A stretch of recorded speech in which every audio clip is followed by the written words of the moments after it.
अस्सलामुअलैकुम वरहमतुल्लाहि वबरकातुह। मैं हूं असगर अली खरल और आप देख रहे हैं एनिमल्स की दुनिया। नाज़रीन, इस वक्त मैं एक खेत में खड़ा काम कर रहा हूं, वीडियो बना रहा हूं। ये खेत है सरसों और बरसीम की मुश्तरकी इसमें काश्त है। तो इस सिलसिले में ही मैं आज की वीडियो बना रहा हूं। आपको बताना चाहूँगा कि ये जो बरसीम की खेत है, इसमें बरसीम काश्त है।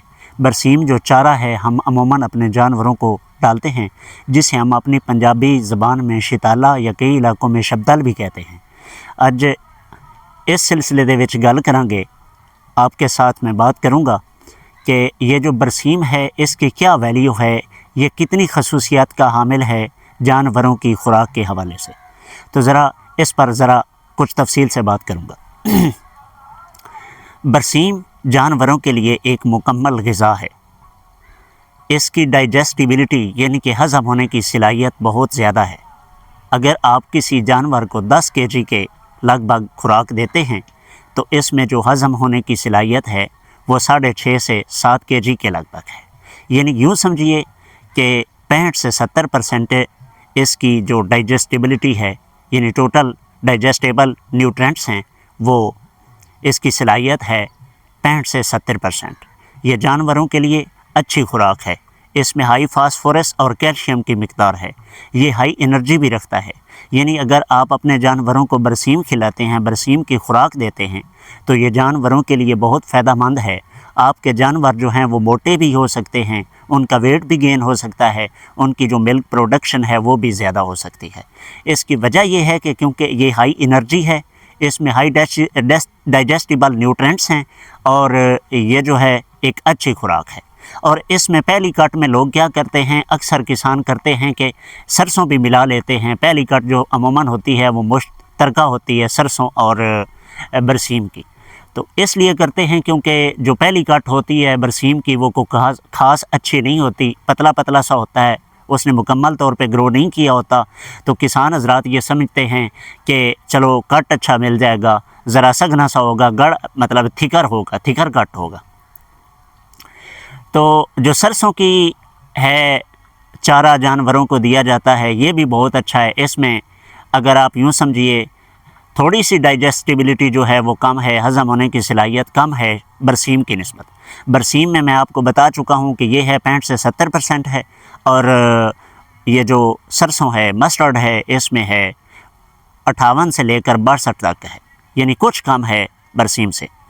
अगर आप ये भी जानवरों को डालते हैं तो ये एक अच्छी खुराक है, लेकिन इसमें कैल्शियम और फास्फोरस जो है वो उस मिकदार से नहीं है जिस तरह के बरसीम में है।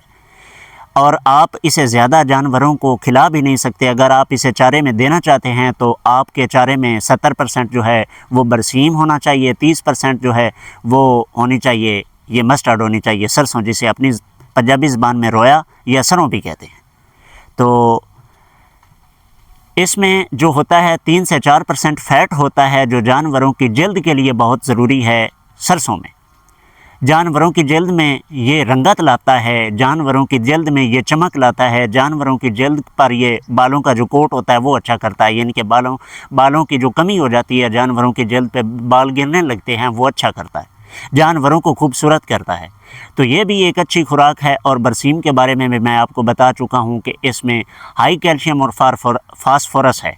अगर आप अपने जानवरों को मिनरल मिक्सचर और डीपीसी पाउडर दे रहे हैं, तो आप अगर बरसीम की जो चारा है वो जानवरों को प्रोवाइड कर रहे हैं, तो आप उसमें से यानी मिनरल मिक्सचर में से और वो जो डीपीसी पाउडर आप जानवरों को डाल रहे हैं उसमें से कम भी कर सकते हैं। अगर आप 100 ग्राम के नज़दीक अपने जानवर को दे रहे हैं तो वो आप 50 के करीब या 30 के करीब ले आएँ तो आपको कोई फ़र्क नहीं पड़ेगा। उसकी वजह यह है कि जो आप आर्टिफिशली जानवर को ये खुराक प्रोवाइड कर रहे हैं, ये बरसीम में अल्लाह तबारक व तआला ने कुदरती तौर पर रखी है।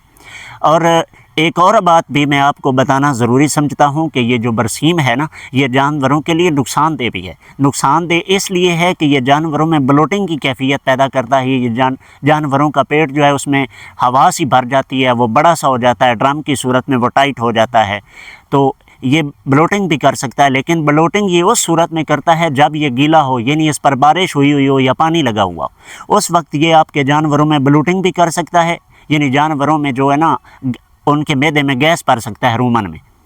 تو اگر آپ اس کا ارلی کٹ بھی دیتے ہیں تو یہ جانوروں کے لیے نقصان دہ بھی ہو سکتا ہے، یعنی جسے آپ پنجابی زبان میں آپ کولا شتالا نکا پٹھا کہتے ہیں، تو اس صورت میں بھی اگر آپ دیتے ہیں تو یہ جانوروں کے لیے نقصان دہ ہو سکتا ہے۔ اگر آپ اسے گیلا کھلاتے ہیں، یعنی بارش ہوئی ہو یا آپ نے کھیت کو پانی لگایا ہوا ہو، تو اس وقت بھی آپ اپنے جانوروں کو اگر پرووائڈ کرتے ہیں تو یہ جانوروں کے لیے بہت حد تک نقصان دہ ثابت ہو سکتا ہے۔ اس کی وجہ یہ ہے کہ جب جانور اس کو کھاتے ہیں تو جانوروں کو معدے میں جھاگ سی بن جاتی ہے، جھاگ یعنی چھوٹے چھوٹے ملینز آف ٹائنی ببلز بن جاتے ہیں، جن میں سے جو گیس ہے وہ اسکیپ نہیں ہو سکتی، بھاگ نہیں سکتی، جانور جو ہے وہ گیس پاس نہیں کر سکتا، ڈکار نہیں لے سکتا، جس کی وجہ سے جانور کا جو پیٹ ہے وہ اس میں بلوٹنگ ہو جاتی ہیں، وہ پھول جاتا ہے۔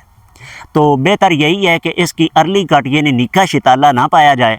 آپ اپنے جانوروں کو جب وہ یہ مکمل 30-35 دن کا ہو جائے تو اس وقت اپنے جانوروں کو اس کی جو ہے فیڈنگ کروائیں۔ یہ خوراک کے لحاظ سے پہلے بھی میں آپ کو بتا چکا ہوں کہ بہت اچھا ہے۔ اگر آپ اپنے جانوروں کو منرل مکسچر یا ڈی سی پی پاؤڈر دے رہے ہیں تو اس کی جو ویلیو ہے وہ آپ کم کر سکتے ہیں، اس لیے کہ یہ ایک اچھی خوراک کا ذخیرہ ہے جو برسیم ہے۔ یہ آپ خود جانتے ہیں کہ اسے چاروں کی ملکہ بھی کہا جاتا ہے، اسی لیے کہ اس میں بہت بڑی تعداد میں کیلشیم بھی، فاسفورس بھی پایا جاتا ہے، اس میں ہائی انرجی بھی پائی جاتی ہے جو دودھ زیادہ کرنے یا ویٹ گین کرنے میں بہت اہم کردار ادا کرتی ہے۔ تو امید کرتا ہوں کہ آج کی جو ویڈیو ہے وہ آپ کے لیے مفید ثابت ہوگی۔ اگر میری یہ ویڈیو آپ کو پسند آئے تو اس چینل کو سبسکرائب کیجئے گا، لائک کیجئے گا، اپنے دوستوں اور عزیزوں کے ساتھ شیئر کیجئے گا۔ اللہ حافظ۔